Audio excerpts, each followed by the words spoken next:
So to continue with motion and 1 and 2 dimensions. So we'll be dealing with constant acceleration all throughout this lesson. So we first derive the kinematic equations for the different quantities. We'll be dealing with the velocity, displacement, and the acceleration. So let's start with velocity as a function of time. Okay, so as explained in the previous part of this lesson, so acceleration is the derivative of velocity with respect to time. So if we're going to multiply, okay, the whole equation by dt, okay, or solve for dv, so we get acceleration times dt. So since we are assuming here that the motion is at constant acceleration, so by using one of the properties of indefinite integrals, so we put the constant a outside and proceed with getting the integral of dt, evaluating from initial to final conditions for the lower limit and the upper limit respectively. Okay, so we get the velocity, okay, and then a times time for the right side of the equation. So by evaluating using the limits, so we have final velocity minus initial velocity on the left side, and on the right side, so we have final time minus initial time multiplied to the constant acceleration. So if we assume that the initial time is 0 and the final time is at any time t, meaning we're getting the instantaneous velocity, okay, using the given time t. So the equation is now reduced into this form, or solving for the instantaneous velocity, so it's initial velocity plus the product of acceleration and time. Okay, so for displacement as a function of time, so from the equation from the previous slide, so we can transform it into this form where the instantaneous velocity is written as derivative of a function for position with respect to time, okay? And then for initial velocity, so derivative of the initial position, okay, with respect to time. So therefore, we have, okay, this form, if we are going to have dt placed on the right side of the equation. So by integrating dx and this x sub I, so we get, okay, this notation on delta x and then minus the change in the initial position and the right side using power formula from integration. So we have 1/2 t squared, or that's t squared over 2. So leading to this equation for getting the displacement as a function of time. So if the initial velocity and the acceleration are known already and you want to know, okay, what's the displacement of the object, okay, at any time t, so use this equation, okay.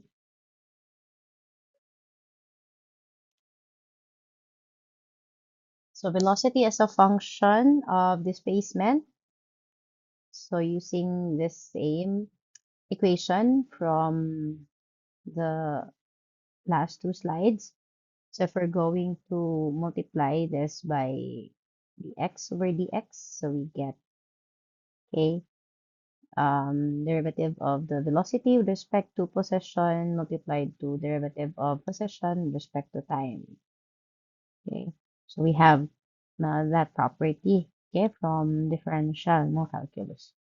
So since the change in x, okay, with respect to time is velocity, so we are going to write it as v, okay, the instantaneous velocity. Going further, so we integrate dx and v dv, okay, leading to this format, and then integrating v dv. So we have 1/2 v squared. Okay. And again, assuming that acceleration is constant, that's why it's placed outside na the integral. So going further, so we have now the equation for the final velocity squared equals initial velocity squared plus 2a times delta x. So if we want to know, okay, the final velocity, okay, of an object by using displacement, acceleration, and initial velocity instead of that formula na that with time. So this is another option. Okay, so as long as we know what's the displacement of the object during that particular time, and we don't have the specific value for t, so we have these instead.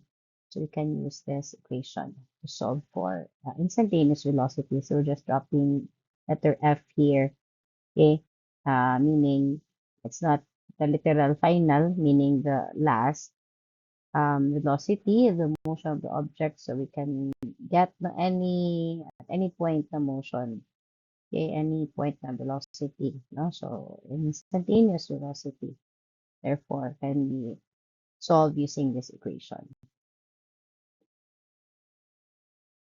So for example, a swan on a lake gets airborne by flapping its wings and running on top of the water. So the swan must reach a velocity of 6 meters per second to take off, and it accelerates from rest at an average rate of 0.350 meters per second squared. So how far will it travel before becoming airborne, and how long does this take? No, the traveling.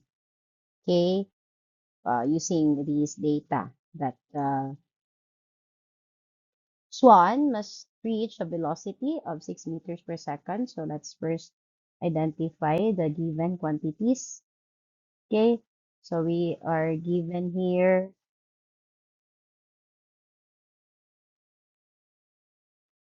Okay, so the given quantities, so that 6 meters per second, okay, is the velocity, no, na target, okay, before the swan took off, okay.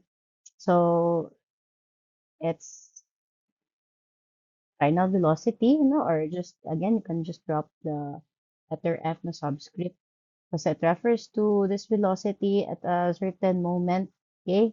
Not the initial no, velocity, na time equals 0. So let this velocity be 6 meters per second and acceleration, okay? So it's accelerating from rest. So meaning its initial velocity, although not explicitly stated, but we know that the object, no, or the swan is not moving initially. That time it was 0. So initial velocity therefore is 0, okay, meter per second. And it is accelerating at the given rate. So acceleration is 0.350 meters per second squared. So we are required to give for letter A, its displacement. So let's just label it as delta x. Okay.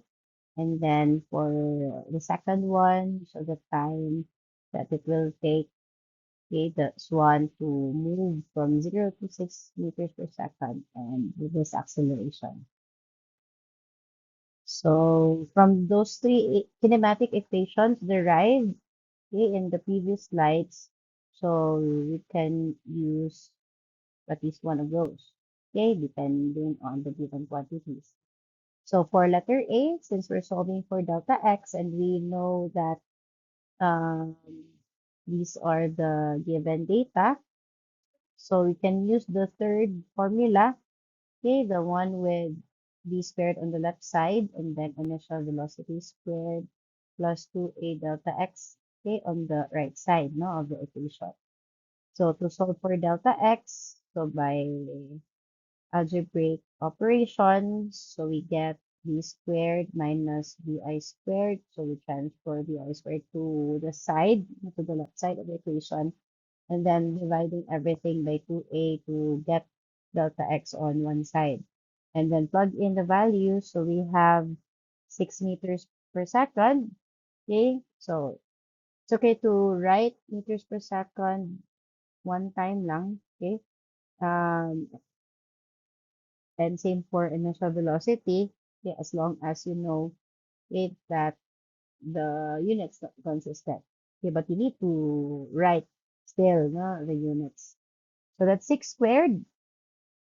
Okay, we'll write the meters per second later, no, after this, minus 0 squared, and the unit is meters squared per second squared, okay, for both d and d sub I.